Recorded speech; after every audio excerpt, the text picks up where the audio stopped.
여러분 안녕하세요. 여기는 소양강 다목적댐입니다. 여기에 나온 이유는 연전 소양강댐 수문과 여수로를 개방했을 때 느꼈던 감동을 재현해 보고 싶어서입니다. 사실 소양강댐은 한강수계의 많은 댐 중의 하나로 규모 면에서 다른 댐들을 압도할 정도의 큰 댐으로 많은 이들이 찾는 명소입니다. 즉 댐 정상에 마련된 다양한 볼거리와 광활한 내륙의 바다가 보여주는 탁 트인 푸른 물결과 소양호를 안고 있는 웅장한 주변의 수려한 산세는 사계절의 뛰어난 경관을 보여줍니다. 그리고 천년사찰 청평사와 양구 그리고 호수변의 마을 등을 오가는 선착장은 육지 속의 항구로 늘 분주합니다.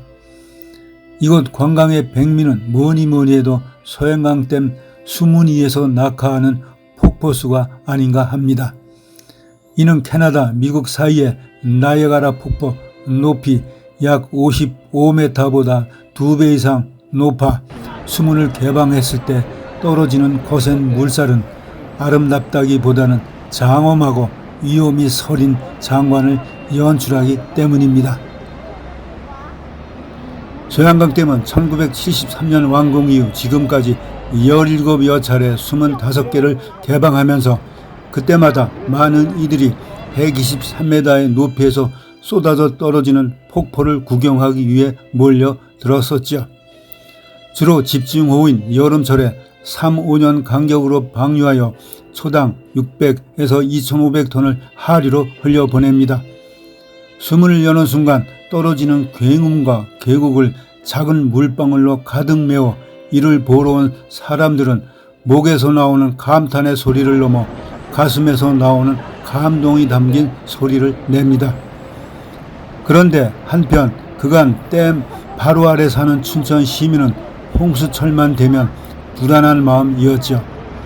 왜냐하면 홍수기의 호우로 소양강댐 안으로 유입되는 물의 양이 유출되는 양보다 많을 경우 물이 댐의 제방을 넘는 소위 원류 현상이 발생하여 댐이 붕괴되어 불과 몇 분 안에 물이 춘천을 덮칠 것이란 걱정 때문이었죠.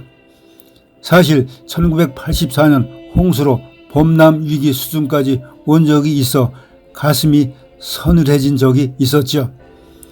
그래서 그때 나온 말이 머리에 물폭탄을 이고 매일 산다고 할 정도였으니까요. 이러한 불안을 해소하고 안전한 물관리를 위해 기존 수문보다 낮은 아래쪽에서 물을 빼내는 거대 터널 2개로 된 보조 여수로를 댐이 완성된 지 거의 40여 년 만인 2010년에 완공되어 불안을 해소합니다. 댐의 허리 옆구리에 큰 구멍을 내어 만든 보조 여수로를 개방하자 터널을 빠져나온 거대한 양의 물이 순식간에 쏟아져 나와 소양강으로 흘러 들어가는 광경도 장관이었거니와 시민들은 편히 잠을 청했을 것으로 짐작합니다. 사실 이는 춘천 시민들만의 문제가 아니라 만일 댐이 붕괴되면 하루에 의암, 청평, 팔단, 댐 등은 물론 특히 서울과 수도권의 도심까지 피해가 이어져 초거대 규모의 국가적 재난으로까지 범위가 넓어질 것은 자명한 일입니다. 그래서 AI의 재난 상황을 가정하여 시각화하는 과정을 물어봤더니 최악을 가정한 상상 이상의 막대한 피해를 예상하는 그림들을 보여주더라고요. 물이 넘쳐 다양한 시설물이 파괴되어 도시 기능이 마비되는 등등의 모습입니다. 한강은 더 이상 강이 아니라 바다로 변해버립니다. 그리고 더 나아가 댐의 붕괴는 홍수에 의할 수는 있지만 인위적인 전쟁 발발로 인한 극단적인 선택으로 공격을 받을 여지가 있다는 점은 그간 세계적인 여러 전쟁 사례에서 이미 보아온 터입니다.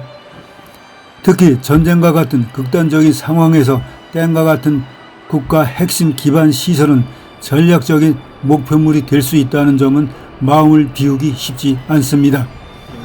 그러나 소양강댐은 국가 중요 시설로 지정되어 공중이나 지상 공격에 대비한 철저한 방어 시스템이나 안전관리를 위한 단계별 비상 매뉴얼 등이 마련되어 있음에 한 시민으로서 이런 일은 잊고 지내도 괜찮을 만하구나 생각해 봅니다.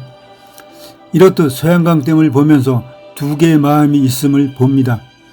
하나는 우리 경제 기반이 되어 평화와 자유를 유지하는 좋은 면에서의 측면과 또 다른 하나는 자연재해나 인재에 대한 경각심을 높이고 대비의 중요성을 일깨워주는 측면입니다. 그렇다 하더라도 소양강댐은 여전히 우리의 지속 가능한 밝은 미래를 보여주는 징표임은 틀림없습니다.